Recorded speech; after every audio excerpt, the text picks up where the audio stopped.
Welcome to All About Design, and I am beyond excited to be here with Marianne Shillingford, the creative director of Akzo Nobel, which is better known perhaps in the UK as Dulux. And we are going to talk all about colour, and what this lady doesn't know about colour isn't worth knowing. So welcome, Marianne. Oh, I'm very happy to be here. And perhaps you could just tell us a little bit about what you do. Oh my goodness, what do I do? That is an incredible question, because it probably asked me what I don't do. But basically, my job here at Colour HQ is to inspire people to use colour in creative ways that express themselves with more confidence. And so the majority of my job is writing about colour, curating colour palettes, and helping people unlock the power of colour in their own homes or their own projects if they're interior designers. But then on top of that, I keep the archive. I meet designers and architects and colour scientists, decorators, our own staff here, incredible, passionate experts in their fields. And tomorrow I'm going to a big sustainability show.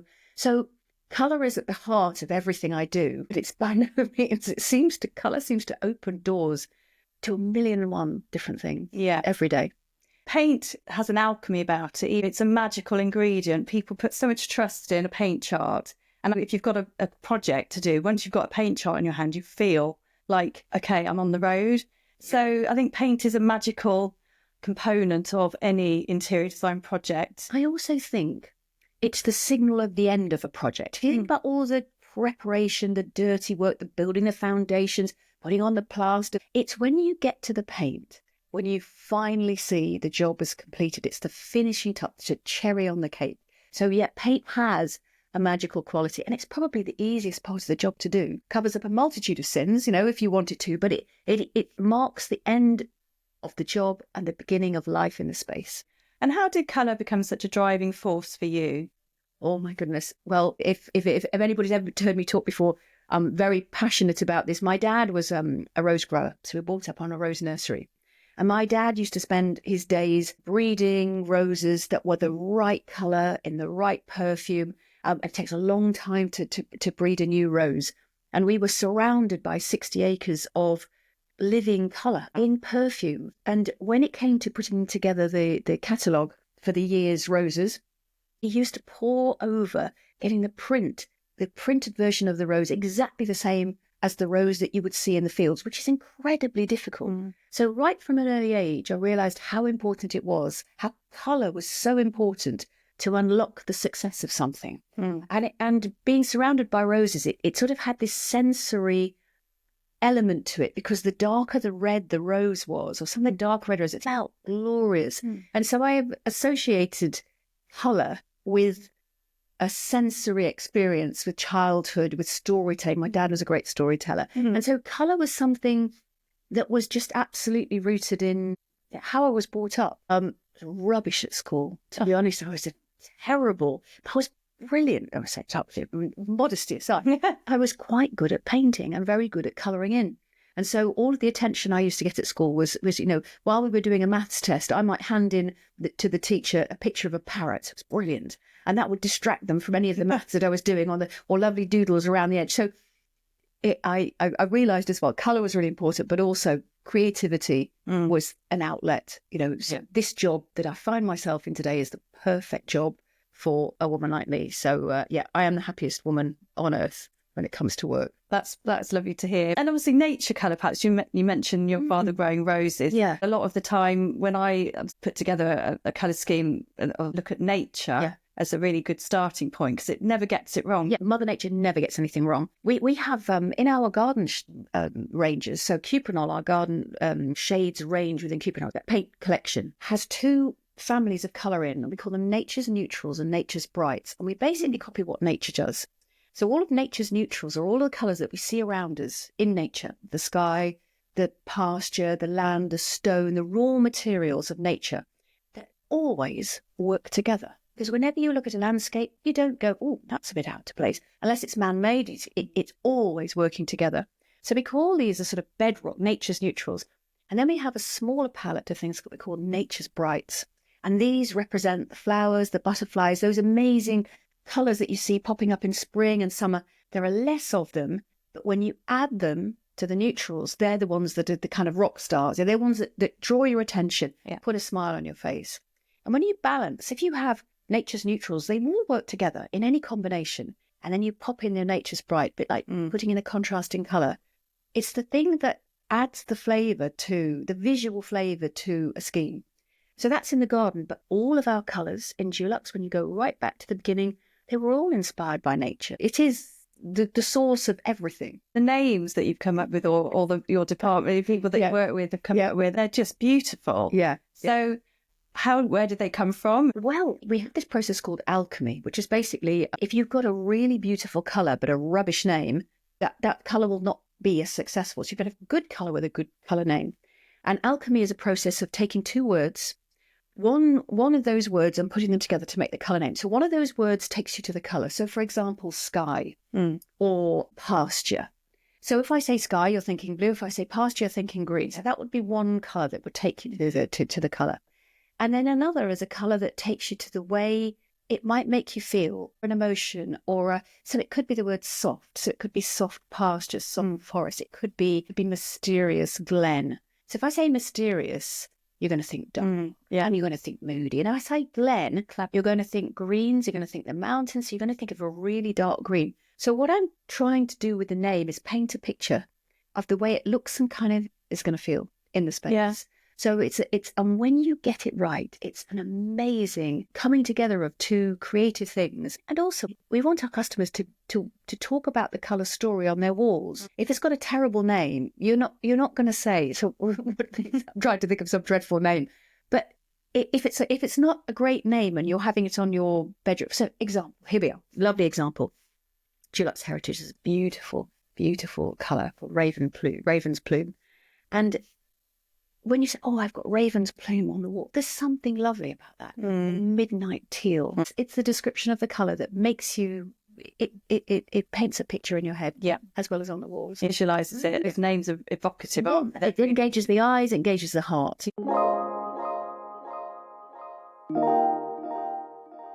there a top 10 of colour at the moment? Obviously, it's changing every year, but what's in, what's out? What's in, what's out? Pinks have always, well, they've been growing for the last 10 years. Very, very soft, subtle shades of pinks and clays. So pinks and clays, terracotta is making a comeback. Beautiful chestnut browns are making a comeback.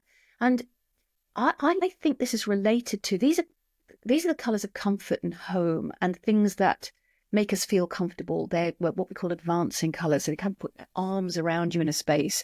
And I think the world is in a state of anxiety. There's lots going on, and we love our comfort zones. We love our comfort blankets. We come back to the familiar, and so that could be a little bit about that. So that they're growing, and I mean, we'll always sell millions and millions and millions of litres of whites and off whites because they make small spaces see bigger, and they help us to feel less hemmed in. What we've noticed over the last 3 or 4 years is wonderful embracing of the deep dark blues and greens. So we've got this wonderful colour called Sapphire Salute. And it's a beautiful, rich, deep, it's extraordinary blue. And that's become one of our top sellers. And another one called Emerald Glade. Beautiful, beautiful colours. Another thing, it's a connection with nature. It's a connection with the familiar, but also maybe these are the colours that help us unwind and sleep. So, if you're finding it hard to sleep, you don't have a really, really bright bedroom. You want to sort of immerse yourself in the night, the forest, and the night forest. You imagine you're outside underneath the stars and being surrounded by these beautiful, deep colours that are rich and they're just gorgeous. And I think there's something there about sleep, about relaxation. So yellows are seeing a moment. I mean, we have colour of the year. This year, True Joy was this bright, bright yellow. And we don't expect everybody will be painting a huge wall of yellow. But just a pop of yellow somewhere. It's just like a jelly bean. It's like a visual treat. The colour is called True Joy because these little pops of yellow in a space can really lift the spirits. Definitely. It's like the daffodils coming up, isn't it? Just instantly feel better. Yeah, it reminds us that winter's over, that spring is here, that summer's round the corner. So yellow is we see it on the catwalk, we're seeing it in interiors, seeing it in lots of hotel design. It's that kind of shot of dopamine yellow. And we're seeing it come through in interiors on the ceiling, an amazing thing. In the little reveals, so when the edge of the window, as you look outside, just painting that yellow, making all the sunshine come into the space. So yellow is having a moment, all yellows, not just the bright ones, the buttery yellows, the soft mustardy yellows. So the wonderful thing about my job is that one of the many wonderful things is that it's changing, constantly changing. And the interesting thing is, I'm sorry I go on, I get terribly carried away and excited. So good at what it's so closely related to the human condition. It's about what we want and what we need from the places we live and the places we work. And colour is so important.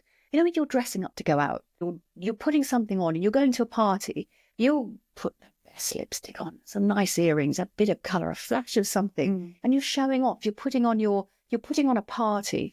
And I think that we use colour to calm things down, to heat things up, to celebrate. It's so closely related to the way that we feel.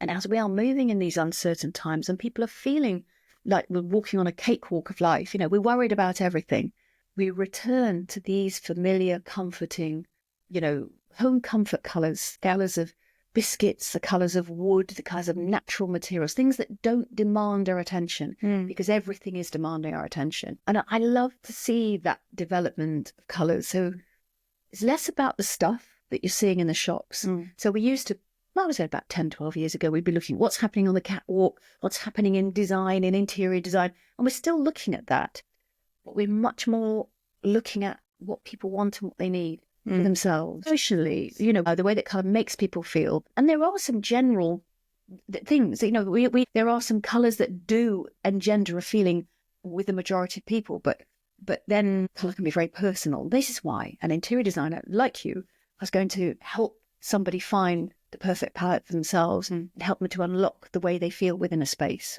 You were mentioning earlier about the smell of the roses. Often colour evokes that as well, and your response isn't just aesthetic, it's almost could take you back to a childhood nursery that you used to go to, and you might not like that colour because of that reason. So you know, it's very interesting, the psychology of colour. Why do we have this response to I think we all speak the same language. I think in terms of colour, I mean, culturally we might change from country to country, because, so for example, in China, red, an auspicious colour, is enormous good luck. You take that colour into Spain or into Britain, and that can mean something else. It can mean passion, it can mean danger, it can mean stop. So it's an incredibly powerful colour around the world, and we all have an incredibly powerful response to it. But it just culturally, there will be differences. But I mean, you think about a lot of our colours relate to food, cookie dough, chocolate, all of this sort of. And as soon as you sort of see, you look at cookie dough and you think, oh, yeah, it's delicious. So, you know, and you think about these associations that we have. I mean, it is a universal language. You know, unless you are colour impaired or colourblind, we all speak the same language and we all have an opinion. Yeah. And think about the first question you will ask your first friend at school to work out what gang you're going to be in is what's your favourite colour. Yeah. So we establish our little cultural gangs by asking that colour, because it's the first thing. Yeah. It's the first sort of decision that we make as little people, I think. You highlighted in the very first podcast, actually, is how colour is affected by the direction of the light coming into the space. Yeah. It's something I don't think people really consider. If you can talk a little bit more about how it's affected. It's one of my, I mean, colour is just different. It's just different wavelengths of reflected light from a surface. And the quality of light that shines on a colour will affect it more than anything else. And also the reflected light. So, for example, if you had a blue carpet and you've got pink walls, the blue and the pink together makes purple, and so the pink would appear purple. So light is hugely important. Yeah. We have this incredible lighting tool on the Dulux Heritage site, which helps you see colours in different light conditions. So not only through the day, but also in north, south, east, west facing rooms with cool artificial light, with a warm artificial light. So it really gives you a sense of how dramatically a colour can change throughout the day and in different lighting conditions. As an interior designer, you know this. And as a paint manufacturer or as a paint company, we know that one of the biggest things that we have to control, or we have to help people understand, is that the colour in your friend's living room is not going to look, the exact same colour is not going to look the same in your living room, because the aspect might be different. Your furniture reflecting might be different. There might not be the same kind of light levels. So we're always saying, get a tester, test it out. Lighting is everything. It's everything in colour. Yeah, we launched an amazing lighting tool. Check it out because it is quite incredible. Just to help people understand the importance of getting a tester before you spend all your money on the wrong kind of paint. I mean, we do have a guarantee that if you don't like the paint, we will replace the paint. If you don't like the colour. That's amazing that you have that. Well, if you bought something and you've got it on the walls and you've painted it and you don't like it, we will replace that. And what are the tools? I know Dulux is such a helpful company in terms as an interior designer. If I was wanting to paint, say, a kitchen, for example, or some metal work, I could get in touch and say, could you give me the right specification? Yeah. But what other tools do Dulux offer so that a consumer? Well, the website's a fantastic place for inspiration and advice. We have a customer service team that are unbelievable. So old school telephone call to the customer service team. They're incredible. So they'll give you advice from colour advice to where to find what products you need for a specific surface. And that's a lovely, they're an amazing department. But on the website, you'll find all of the information about all of the products. We've got a new incredible primer called Uniprimer. We've got multi-surface primers for difficult surfaces. If you're painting over tiles or if you want to paint your UPVC front door, so all of those kind of wonderful products for different surfaces will be able to help you about that. We have colour visualizing tools for the professionals like interior designers. We've got the eye for colour. We've got the little spectrometer tools. Loads and loads of things I could go on forever. And of course, then old school Fundex. Yeah. So when you've got, because I like to get my hands. Yeah, they're brilliant. I love that. Oh, and one thing you might love, and I'll show you a little bit later on, or maybe there's a link in your podcast. We have an app it's the most unsexy name for an app, so I do apologise, but it's called the Dulux Trade Paint Expert app for interior designers. It's a mouthful, yeah. It's fabulous because it's got a colour picking tool on there. Oh. So you can download a photograph of a room or a piece of material or something, and it's got a colour picking tool that will find thousands of colours within that item, and it will start to put the colour scheme together for you. It's magical, absolutely magical. So people can go and get things custom mixed in a Dulux paint. Yeah. So I think people will not be aware of that, and you get what's in the colour chart. No, we will colour match. We didn't used to do it, but we do it now. So if there's any of our competitors, Farrow & Ball, Craig & Rose, and if you want that colour, but if your decorator or your designer wants it in a Dulux specification, we'll mix up any colour. So we have thousands of colours, but we'll mix up and match. And if you take the colour, if you've got a colour of a specific thing, you can take it into a Dulux Decorator Centre. They've got the most incredible spectrometers, which is a colour measuring tool. They'll pop that on the top and they'll be able to get you an exact match. Wow. You can also sue.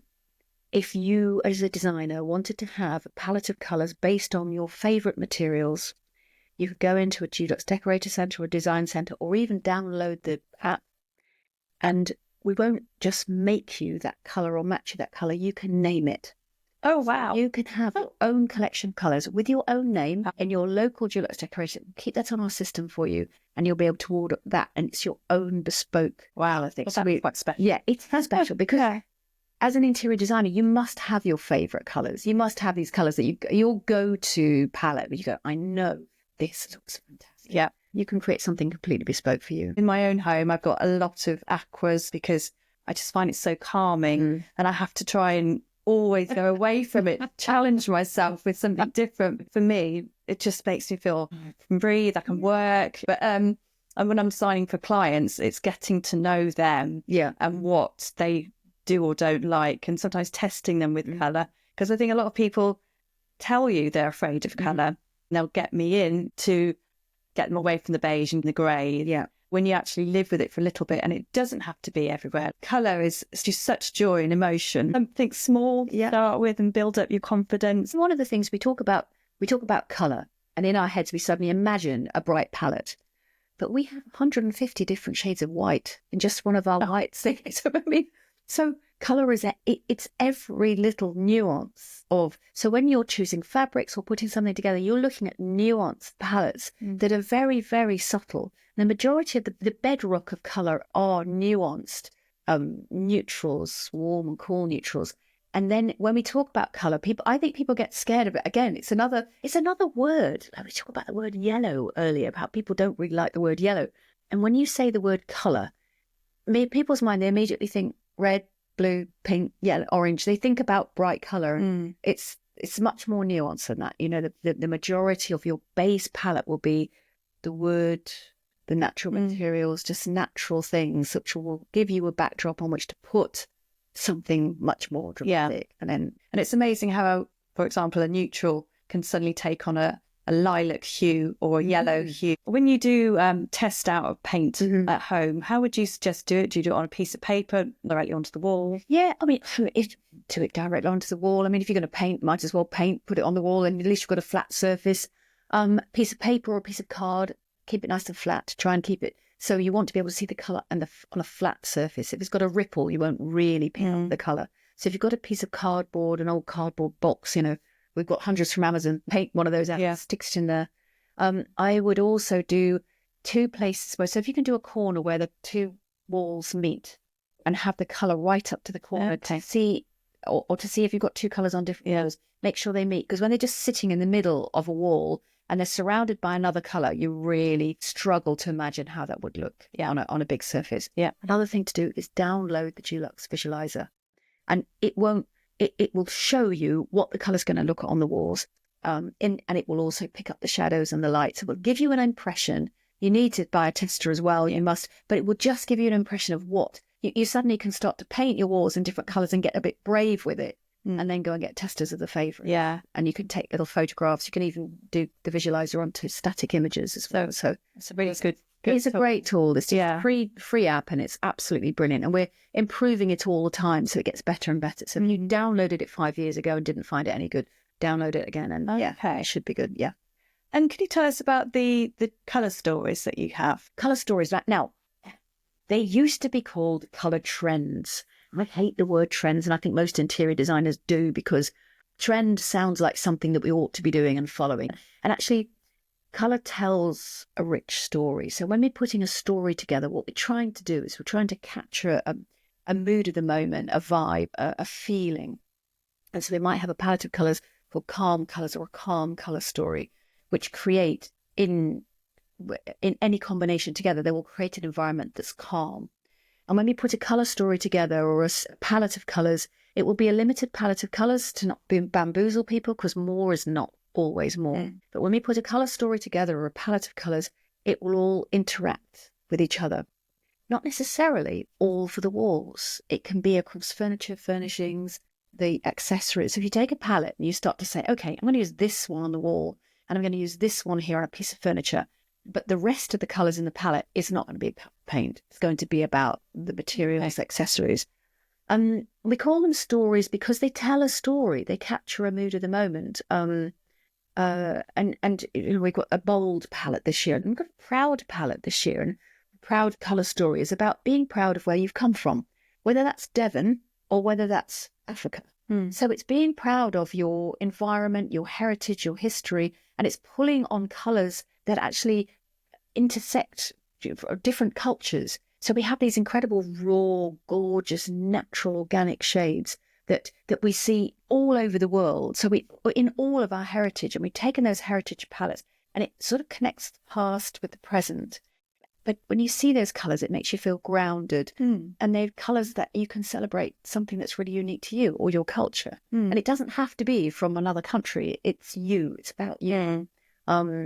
They tell stories. Colours tell stories. Your interiors tell stories of who you are. That's helping people that haven't got a lot of confidence feel I can actually approach this and I know I'm going to get it right. So that's such a helpful tool. So this is all I do, or all we do here at Dulux, is we want to give you colours that help you to be a successful interior designer and to help people to have beautiful spaces to live in.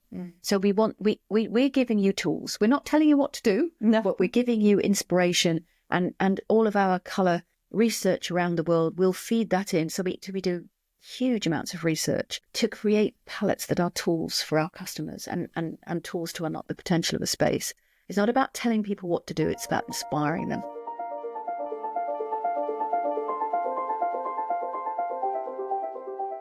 To arrive at a colour of the year must be quite a feat. It is. And colour of the year, I mean, the idea that there's one colour, just one colour, and that's the only one, it's silly really, because it's a story. The colour of the year captures a story.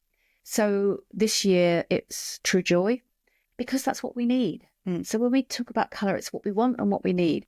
We might not all use loads of yellow, but just a little bit of yellow is the thing that will put a smile on our faces. So for this year, there was a sort of mood of the moment that we captured in, we say it, just leap. So what we mean by just leap is, don't wait for those exciting things to happen. Just do it. Yeah. You know, you can hold your breath forever.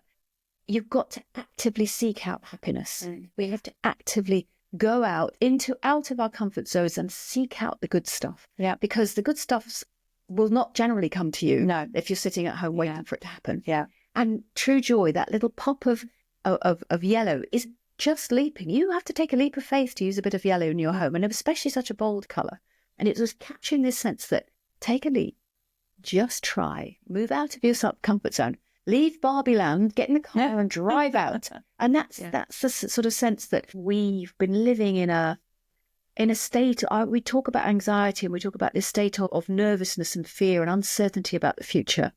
And there's only so much time that we can spend hiding away from it, in a cocoon, in a calming cocoon. Great to come back to. But as human beings, we're hardwired to adventure. And I think that pushing ourselves outside our comfort zone is where the fun happens.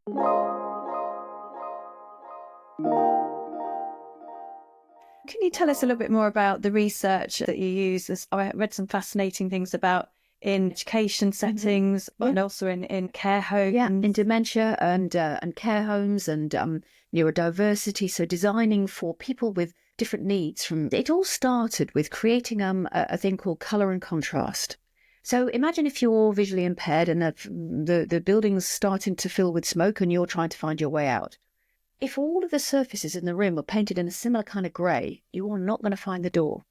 So if you paint the door and the walls and the floor, or you colour them with 30 points of difference in terms of light reflectance value, and what that means is darker or lighter, so they really stand out, then somebody who's visually impaired or has dementia can find their way out of that space.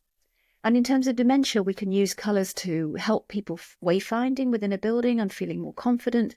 They're going to keep them safe in their own homes. So you start to use colour to help people to navigate around a space and make it more comfortable and to build confidence. In education, helping children to focus in an exam, it might be a slightly different colour, or focus on the teacher at the end of the classroom, might be a slightly different colour for children with anxiety, or to create spaces within buildings where people who are anxious can actually be calm. But then for people who might have ADHD or might need that fizz, to create spaces for them as well. Design is so exciting, and it's so rich at the moment of possibilities to be able to create spaces that are tuned into us as human beings and make us function better and live longer and safer in our own homes. I mean, that's amazing, isn't it? So you can find out all about colours for dementia. We've got a palette to help alleviate a migraine, or to help to sort of not trigger a migraine. There are so many things. So on the website, Dulux Trade Paint Expert, there are sorts of bits of information about that. And you can always phone us and we'll come and give you advice about what to use, or just help. For example, in the migraine palette, what's obviously muted tones, colours. I mean, yellow, although we're talking about True Joy, can be a trigger for migraine. So it's a colour that, in intensity you would avoid. We did this in conjunction with the National Migraine Centre and a company called Tiva. And we worked with over 1,000 migraine sufferers. We developed a visual questionnaire, and we created a palette of migraine-friendly colours. And yes, you're right, these are beautiful colours of nature. So there's soft celadon greens, beautiful soft sage greens, blues, very soft warming greys, no reds, no yellows. Although they're colours that can make us feel safe and cocooned, in intensity, they're just not great for people who are suffering with migraine. So it's a lot to take in. I don't know the exact science. I know what the results were, but I can't claim. I wish I could, but studies have suggested that intense light or intense colours can trigger a migraine or be part of the cause of migraine. I mean, yellow, for example, as a colour can be quite triggering, but as a light can be quite calming and soothing. So there's a lot to learn in this field, and again, that's what I love about my job. Every day something will happen. I mean, did you know, for example, I was talking to a colour scientist the other day, and of course, we were painting up birdhouses, and we were always thinking, well, what colour should we paint the birdhouse? And somebody said, oh, let's paint the birdhouse red and pink. And I thought, oh, really?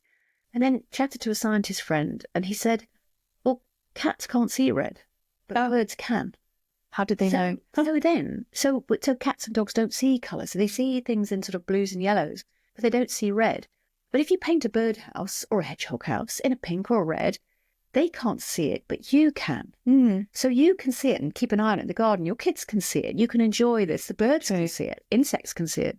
But the cats can't. So you might paint something, a birdhouse, in a green to hide it. And yes, that would hide it to an extent but actually you could paint it red and the cat still wouldn't see it. That's the cat's only tuning into the flicker and the contrast. Yeah. So I thought, what a brilliant, I never knew that.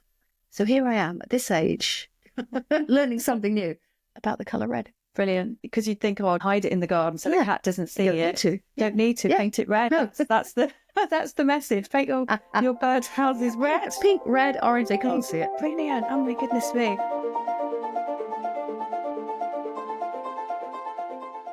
We mentioned there's paint for everything, but when we're talking about using colour, it doesn't just have to be on the walls. You mentioned the ceiling. That's a big thing. Colour drenching at the moment. Yeah.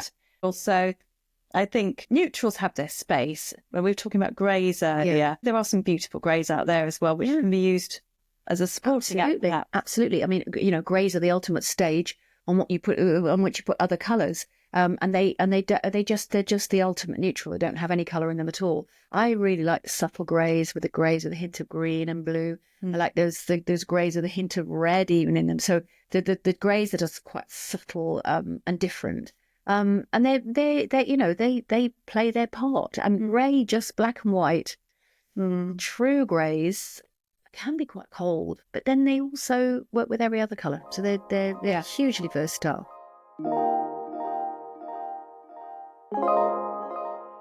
I was aware growing up that we always had, like this much paint left in the bottom of every tin. Yeah. And it would sit there for years and years and then eventually probably get taken to the tip. Yeah. So I was really excited to hear about how sustainable Dulux is. And can you talk to us about how you can, get rid of these paints into a really good cause? Yeah. Well, the first thing is, there's a paint calculator on the website, and also if you go into a decorator's merchant or any DIY shop, try and buy the right amount of paint for the job so you don't have stuff left over. So we want no drop gets wasted. It's like nobody gets left behind, no drop gets wasted. But we support this thing. I've been running this thing for years called Community Repaint. So if you've got a little bit of paint left in a can, and it doesn't matter, it doesn't have to be Dulux, it could be anybody's paint. Okay. And you look for your local community repaint centre, which will be usually at your tip or recycling centre. Take your paint there, leave it with them. They will gather together all of the good stuff and the stuff that's usable, and they will donate it to charities, or small businesses can come and buy it for peppercorn amounts of money. So all usable paint can get reused. All of the stuff that can't be used is made into new paint. Wow. So, and then we recycle the cans.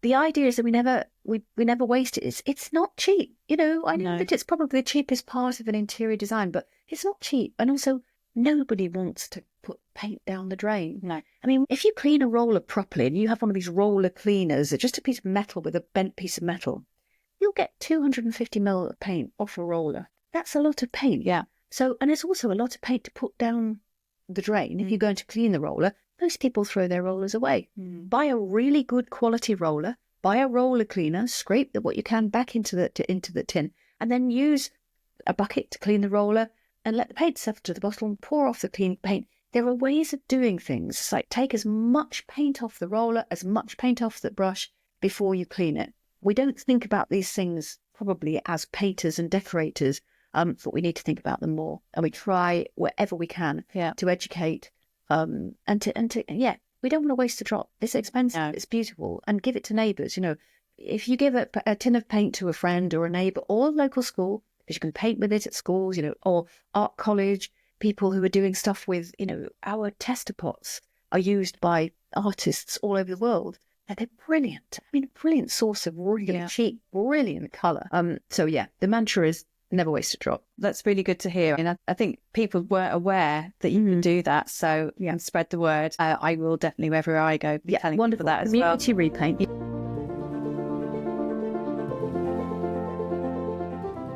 Could you give some insights about how you feel colour affects us in a sort of, if we were doing a general roundup? Say somebody's thinking, I want to paint my dining room. Could you give us your psychology of colour? It's fascinating. Well, in a dining room, what are we doing in a dining room? We're entertaining our friends. We're eating food together. We're drinking. We're talking. We're having a lovely time. So what are the colours that will stimulate an appetite and conversation? Those colours are reds and oranges, so rich colours. Can use greens as well. That's a neutral colour. But generally, if you're wanting to get things going and exciting, if you're using deep, rich reds, terracottas, clay colours, those are the colours of ripe fruit. So we are basically animals. And when we see yellows and reds, we immediately think, oh, it's a ripe fruit. That's that's something that's going to taste good. And so it stimulates our appetite, but it also stimulates conversation. That reds are fantastic in a dining room, in a situation when you're coming together with friends for an evening, and there's going to be lively conversation. Food's going to taste great. But if you put it bright red in a family kitchen with teenagers, you're possibly going to have the food tasting better, but you might have a few rows. Okay. So super stimulating colours that stimulate the appetite, conversation, brilliant for a dining room. Possibly too much for a family. Maybe you would dial that red down into a terracotta or an orange or a yellow. Those colours that get your taste buds going. Because as soon as we see red colours, we start to go, that's nice. Yeah. And I heard something about if you want to lose weight, colours that are natural. Absolutely. So blues. Blue is great. There's a study about making the light cooler in a kitchen. So blue light in a kitchen, you eat less because it's unappetizing. Yeah. Nothing tastes great. Yeah, it doesn't look good. You have lovely warming light in the kitchen. The ice creams are out, the chocky's out. Yeah. And those are colours that make you just relax. But if you make it slightly less comfortable, so intense blues, green is a colour that sits between. It's a healthy colour. It's a wonderful colour for a kitchen, and the greens and reds in combination is fantastic. But if you're going to go blues and purples, those are the things that we're least likely to put in our mouths. Wow. So yeah, slightly purpley light, slightly fluorescent light will definitely, you won't be heading for the fridge. I was going to say, I might put one in my fridge. Yeah. That light. Yes, sounds good. Oh my goodness. And what colours do you think are good for hallways and passing places? Because everyone tends to forget those exist half the time. Yeah. And actually, that's the introduction to your house, isn't it? I quite like this thread of colour moving along the skirting and around the doors and the architraves, and then keeping the walls in a paler colour and creating a gallery with all of your pictures. So you're telling a story of your life along the walls, but actually the colour thread is in the skirting boards and the doors. And I think that's something that's coming through at the moment. It's very practical as well. Yeah, you've got a bit of colour on the skirting boards and doors. You don't have to clean them. You don't see the dirt. And it sort of frees you up to do things that are more creative with your stuff. In terms of corridors, there's this wonderful thing. There's a wonderful saying. So colour takes the credit, but tone does all the work. What that means is that you remember the colour, but the actual depth of the colour is the thing that does the work within a space. So if you've got a long, skinny corridor and you're heading down that skinny corridor and you want to make it look foreshortened, if you put a dark colour at the end, the dark colour will advance towards you and it will make that long corridor look less long and skinny. It will make it look shorter and wider. So dark colours advance, pale colours recede. So you can use that idea to make a corridor much more interesting and use colour in pockets to change your visual. If there's you paint the ceiling, it brings it up. Colour brings it down. Yeah. You might have a really high ceiling that you don't want to get so lofty that you want to bring down. Dark always advances, pale recedes. I love the idea that colour takes the credit. So colour's the one but it's actually the tones of things that do the work.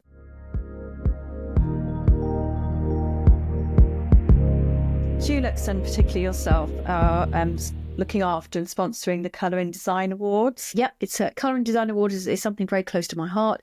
My dad left me some money when he died, and everybody wants money. And I thought, actually, do you know what? I could do something better with this. So we used to do a thing called the Colour Awards, and it stopped for some reason or other. And I thought I need to regenerate this.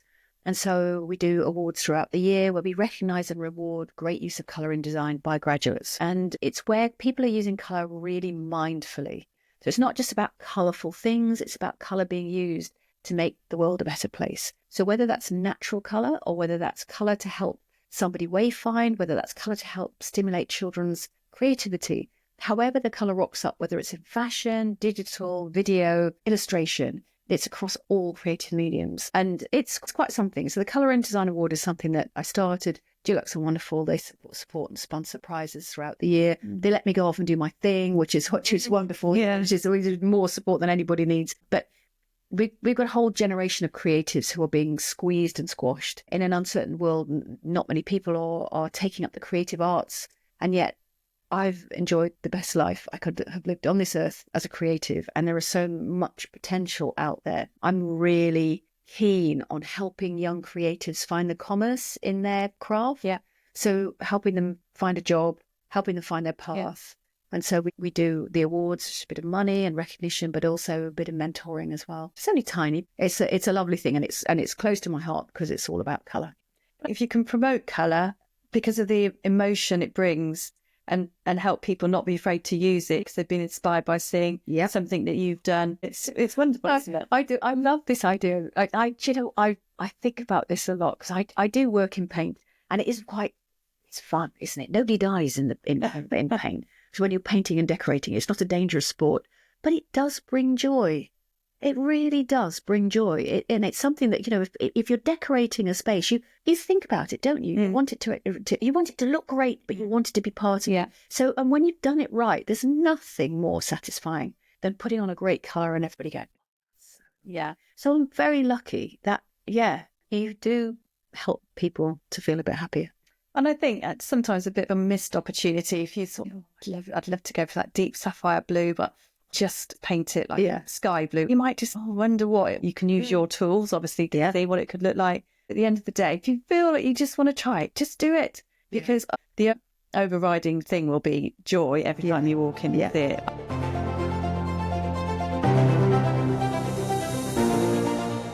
And you were talking about sustainability. You're going off to a conference tomorrow. Obviously, your company is a producer of millions of litres a year. Absolutely. So we are a big paint company, and we need to make sure that we look after the world that we're servicing in the future. And paint, if you think about, paint is not just decorative. It's a protective surface coating for the very expensive elements in your house and garden. So we need to make great colours, but we also need to make great paints. So making a great paint that lasts a long time is tough.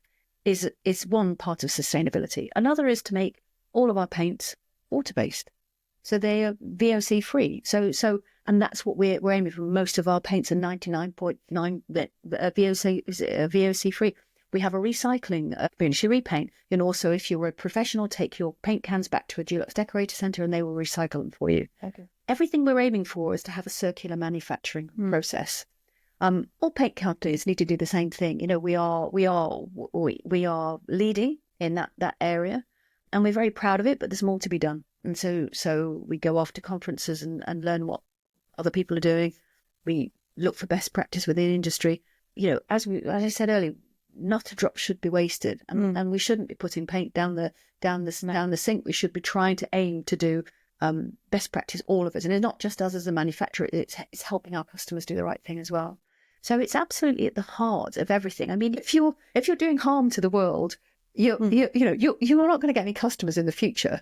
So your core mission is you're making paint. We have this thing called People, Planet, Paint, and people are our customers. They're actually at the heart of everything we do. So whether it's our passionate scientists and our decorators, the planet is important because we have to look after the planet. If you don't have a planet, we don't have it. And we just happen to make paint. So people come first, planet, and then paint. Yeah. And so it's sort of a mantra here. If you were going to start your own project, what sort of things can you do to guarantee a good outcome? You as a creative have an idea of what it looks like. I guarantee you most people won't.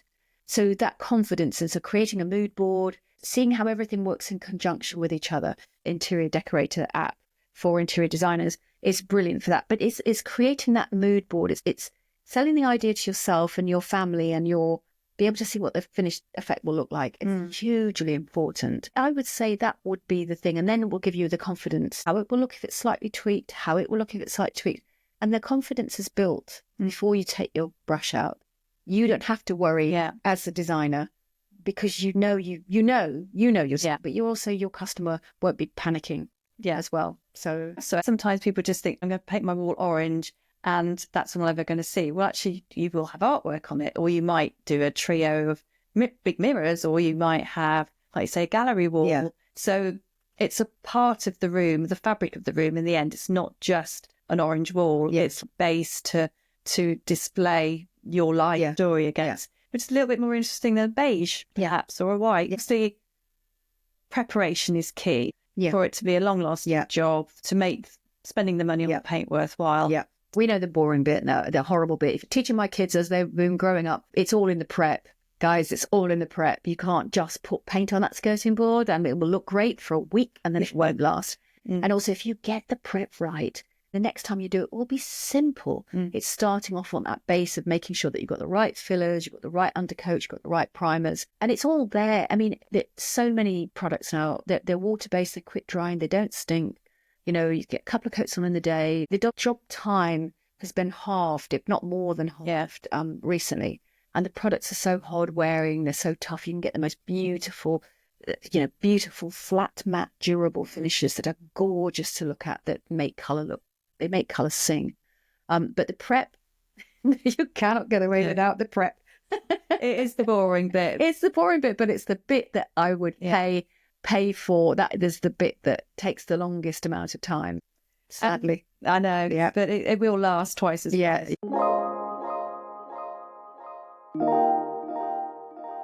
And I suppose the last question, which is a difficult one probably for you, what is your favourite colour? Oh, well, I know I'm wearing these orange tights. So I don't know if you can. I can't hold my legs up here, but probably see this orange up here. Yeah, it's quite interesting. I love the colour orange.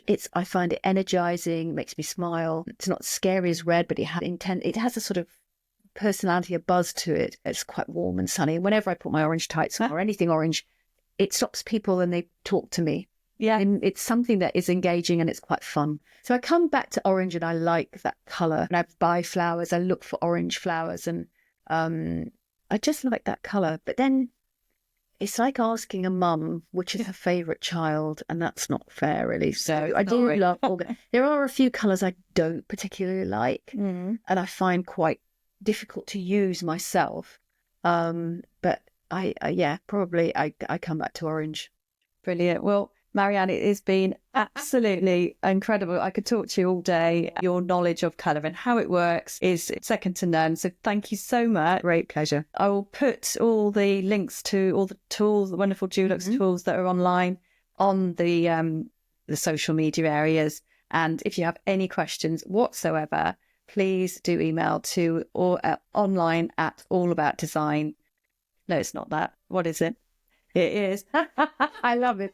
Leave this in. Don't change this. Leave this in. Contact at allaboutdesign.online. There you go. Got it in the end. Thank you so much. Great pleasure. It's been great talking to you.